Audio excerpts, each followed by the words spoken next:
By making courageous sacrifices, we have frequently gone on to much greater heights, as we did in the 2010 Constitution. Today, we are in one of those dark moments in the history of our nation once again. We are confronted with the layers upon layers of deceit and deception that we must not allow to reign. The latest of our many calamities occurred last month, when the presidential election was brazenly stolen in full view of Kenyans and the world. It was the third time in a row that the people's electoral will had been hijacked. It was indefensible the first time it was done in 2007. It was even more intolerable the second time in 2013. And when it happened again last month, the level of defeat and impunity soared into altogether uncharted realm. Amid such lawlessness came a courageous Supreme Court ruling that stunned the entire world, leave alone Kenya and Africa.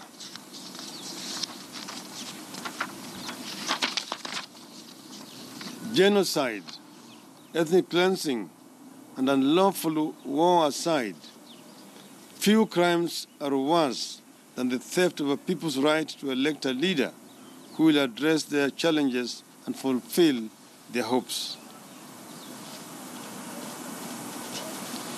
But today, we are faced with a crisis of monumental proportions that goes well beyond electoral injustice. It is no longer about who is the rightful president of Kenya, or about the naked theft of a presidency. That is unacceptable enough.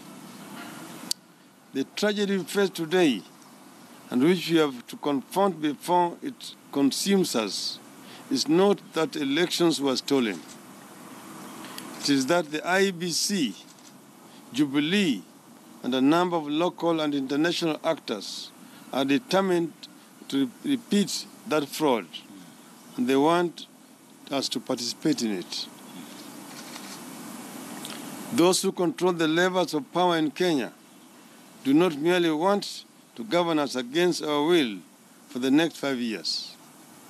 No. They want to ensure they will retain power forever by all means. That is the entire purpose of acting President Uhuru Kenyatta's courageous abuse, threats, and utterly lawless actions in recent days, which are designed to rally his base and other power centers and assure them that power will always stay with them, not just till 2022, but forever. To this end, Jubilee is determined to take Kenyans to another charade of elections whose result will be the same as the one that has been nullified. One thing Jubilee and IEBC refuse to disclose and address, even as they claim to be making changes to the electoral system, is the role the local telecommunication firms, particularly Safaricom, Kenya, played in the collaboration with Safran Mofo in manipulating the August elections in favor of Jubilee and Uhuru Kenyatta. It is a matter of public record that Safaricom was contracted by the IEBC to transmit election results from the KIMS kits at the polling stations to the IEBC servers. All this data was to be conveyed via virtual private network, VPN, in order to ensure that there was no tampering of the results before reaching the servers. It has since come to our knowledge that one of these VPNs terminated at a cloud server registered in Spain but operated from France under the control of OTP Mopo. Both VPNs were fully paid for by the IEBC. However, the VPN Safaricom terminating locally was never set up. Consequently, results from the polling stations, the KIMS kits, left the country but never found their way back to IEBC. In other words, the results which came from the polling stations were transmitted through IEBC network to a server hosted in France, but they never came back to a server at Bomas of Kenya. None of the kits under Safaricom's network ever got their results onto the IEBC's public work portal.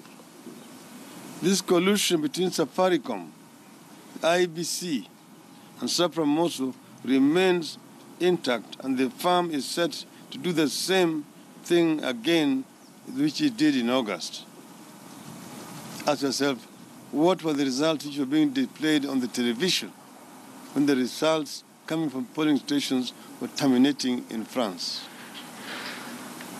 We are also aware that between July 25th and July 27th, the period immediately prior to the disappearance of the acting IEBC ICT director, Mr. Chris Musando, hundreds of KIM kits were stolen from the IEBC, and the information was shared with the Safaricom.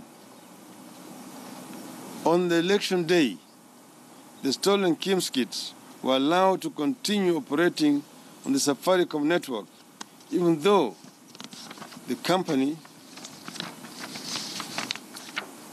they were operating on the Safaricom network, even though the company management knew those kits were not under the control of the IEBC. Safaricom allowed this illegality to go on and did not even care to report the various illegal activities of these KIM kits. You remember that there were several results coming from ungazetted polling stations. We have the names of the 6 individuals at Safaricom who had intimate knowledge of this conspiracy and either actively participated or concealed the same. That same team has been reassembled to do what they did back then. We have instructed our lawyers to initiate private prosecution of the officers under the Cyber Crimes Act. Safaricom is yet to come out on this matter, even as it prepares to take Kenyans for another charade of elections. The sum total of these developments is that the messing up of Kenyan elections were deliberate acts of conspiracy, omission, and commission that are yet to be resolved. This conspiracy comes out at a time Jubilee has indicated that it will be passing new laws to make it impossible for the Supreme Court to nullify any future elections. The IEBC clearly has no intention of reforming itself into a credible electoral institution. It is far too beholden to Jubilee to begin that process. In any event, IEBC cannot begin the process of ensuring an honest election as long as those responsible for the irregularities and illegalities are still lurking in its corridors.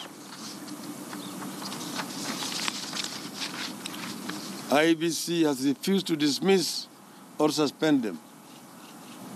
That is why we are today beginning this peaceful campaign to force them out by public pressure so that the process of fair elections can at last begin. There are lawyers and webs of deception. There are layers and webs of deception and deceit that we must unravel and reclaim our country. Kenyans in no way want to hold another very expensive election which will be rigged again. End of statement.